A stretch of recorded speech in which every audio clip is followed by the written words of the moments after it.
Welcome student, स्वागत है आप सभी का।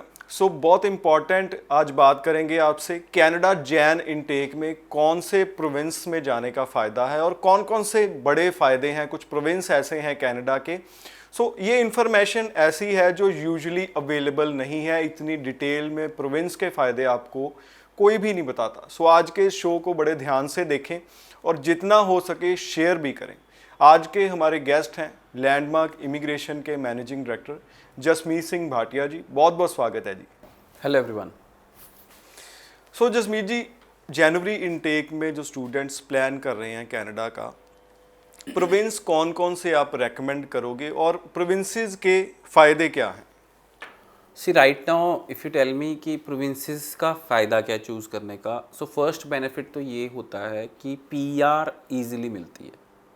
सबसे मेन बेनिफिट प्रोविंसेस का ये हो जाता है कि कुछ प्रोविंसेस में पीआर इजीली मिलती है। सेकेंडली, इस टाइम पे जैसे ब्रैम्पटन को लोग प्रेफर नहीं कर रहे हैं, लोग चाहते हैं कि हम ब्रैम्पटन से बाहर कोई जगह और जाएं, तो yes they will be less crowded and more part time work opportunities. मतलब कि स्टूडेंट्स जो चाहते हैं वैसा एनवायरनमेंट उन्हें मिलेगा। थर्डली, अगर बात करते हैं तो कई प्रोविंसेस में स्कॉलरशिप्स भी अवेलेबल है और कोऑप्स भी अवेलेबल हैं। मतलब कि जो कोर्सेज हैं उनके अंदर इंटर्नशिप भी होगी, जो कि कुछ कॉलेजेस में अवेलेबल नहीं होती है। अगर ये सारे बेनिफिट्स की बात करें तो बहुत बड़ा बेनिफिट है स्टूडेंट को टू चूज़ अदर प्रोविंसेस। अब आ जाते हैं कि कौन कौन से प्रोविंसेस हम चूज़ करें। फर्स्ट ऑफ ऑल तो सस्कैचुअन टॉप पे है। मेरे को सस्कैचुअन सबसे टॉप पे लगता है, क्योंकि सस्कैचुअन में जो पीआर के पॉइंट्स हैं या सस्कैचुअन का जो एसआईएनपी प्रोग्राम है that is quite attractive. But problem ये है कि सीट्स अवेलेबिलिटी बहुत कम है। आज भी एक स्टूडेंट मेरे पास सस्कैचुअन पॉलिटेक्निक में अप्लाई करने आया था, but college is wait listed till सितंबर 24। उस कॉलेज में अभी हमारे पास कोई सीट नहीं है। 5-7 कोर्सेज होंगे जहाँ पे सीट अवेलेबिलिटी है। थर्डली हम बात करते हैं, वहाँ पे है university of Regina. University of Regina में सीट अवेलेबिलिटी है इस टाइम पे। रजाइना में उनका मेन कैंपस है, we can apply there. And जो आईलेट्स रिक्वायरमेंट है that is 6.5, no band less than 6। अगर इससे कम आईलेट्स होगा तो हमारे को क्या कहते हैं ESL का कोर्स करना पड़ेगा। फिर पार्कलैंड कॉलेज है, कम्बरलैंड कॉलेज है, और भी कॉलेजेस हैं जहाँ आप अप्लाई कर सकते हैं। फिर आ जाता है हमारा प्रोविंस। इसके बाद अगर आ जाता है न्यू ब्रुंसविक। अटलांटिक प्रोविंसेस की ऑल टुगेदर बात कर लेते हैं हम। अटलांटिक प्रोविंसेस में पहले तो कॉलेजेस ही नहीं है, देयर आर नो कॉलेजेस। इतने ज़्यादा कॉलेज नहीं हैं।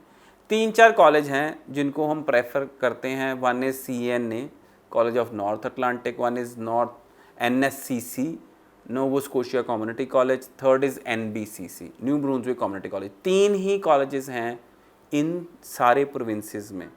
New found Labrador, Prince Edward Island और न्यू ब्रुंसविक, नोवा स्कोशिया में सिर्फ 3 कॉलेज हैं। 2 कॉलेजेस ऐसे हैं, CNA और नोवा स्कोशिया कम्युनिटी कॉलेज ऐसे हैं जो किसी एजेंट से काम नहीं करते, और अगर हम डायरेक्ट भी अप्लाई करते हैं तो ऑफर आने के बहुत कम चांसेस हैं।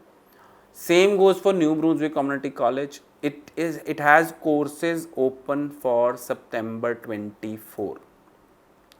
First benefit New Brunswick Community College का ये है कि एक तो फीस बहुत कम है, यानी कि $10,500 है। सेकेंडली, अटलांटिक प्रोविंस है तो PR ईजिली मिलेगी।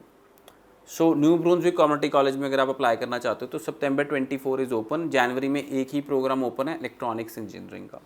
फिर आ जाते हैं, आज की डेट में बात हो रही है अल्बर्टा की, कि अल्बर्टा में PR ईजिली मिलेगी, but number of colleges there and number of students they can handle is very less. बहुत ही कम कॉलेज हैं अल्बर्टा में, एंड स्टूडेंट्स वो कॉलेजेस जितने हैंडल कर सकते हैं वो भी बहुत कम हैं।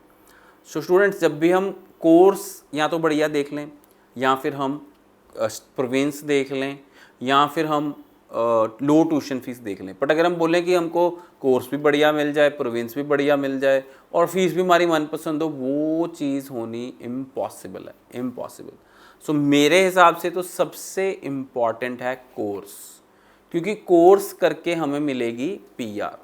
अगर टेक्निकल ट्रेड्स की बात करें, स्किल ट्रेड्स की बात करें, तो वो सबसे ज़्यादा कोर्सेज हैं ओंटारियो में।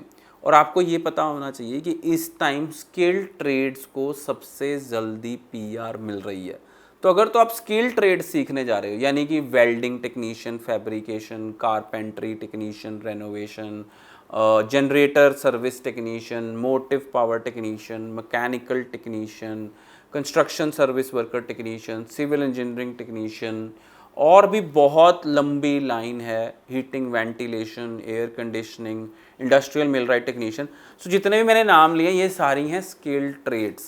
सो अगर आप ये 2 साल का प्रोग्राम स्किल ट्रेड्स में अच्छा करते हो, चाहे वो ओंटारियो में भी करते हो, तब भी आपको पीआर इजीली मिलेगी, क्योंकि स्किल ट्रेड्स की शॉर्टेज है। सो प्रॉब्लम कहाँ आती है, जो हमारे स्टूडेंट्स हैं, they are looking first of all to earn more money while they are studying. So हम अगर फोकस पैसे पे करेंगे तो हमारा फोकस पढ़ाई पे नहीं रहेगा। सो हमने उतने पैसे कमाने जिस हिसाब से हमारा कोर्स कंप्लीट भी हो जाए और हम कोर्स में फेल भी ना हो। सो स्टूडेंट्स, अगर हम 2 साल अच्छी पढ़ाई कर लेंगे स्किल ट्रेड में, ताकि आपको एक अच्छी जॉब मिल जाए, तो सारी लाइफ टाइम हमारी अच्छी हो सकती है। सो ये एक बहुत बड़ा सवाल है कि हम 2 साल पढ़ाई करके क्या कहते हैं अच्छी सारी लाइफ अच्छी बनाना चाहते हैं, या कि वो 2 साल में काम करके सारी लाइफ हमारी टफ बनाना चाहते हैं। सो स्टूडेंट्स, प्रोविंस बहुत इंपॉर्टेंट है। आज के शो में हमने आपको बहुत ज़्यादा प्रोविंस के बारे में डिटेल में इंफॉर्मेशन देने की कोशिश की। जैसे आप सभी जानते हैं, स्टूडेंट्स ने कहा कि कनाडा में जॉब की दिक्कत आती है। सो इस चीज़ को ध्यान में रखते हुए हम प्रॉपर एक सीरीज़ चलाते रहेंगे कि आप कैसे अपना कोर्स सिलेक्ट करें, कैसे कॉलेज सिलेक्ट करें, कैसे आप सारी चीज़ प्लान करें कि वहाँ जाकर आपको जॉब कि कभी भी प्रॉब्लम ना आए। सो इस शो को आप ध्यान से सुने, इसमें जो बताया गया है उसको इम्प्लीमेंट करें। अगर हो सके तो ज़रूर अपने दोस्तों के साथ शेयर भी करें। Thank you so much.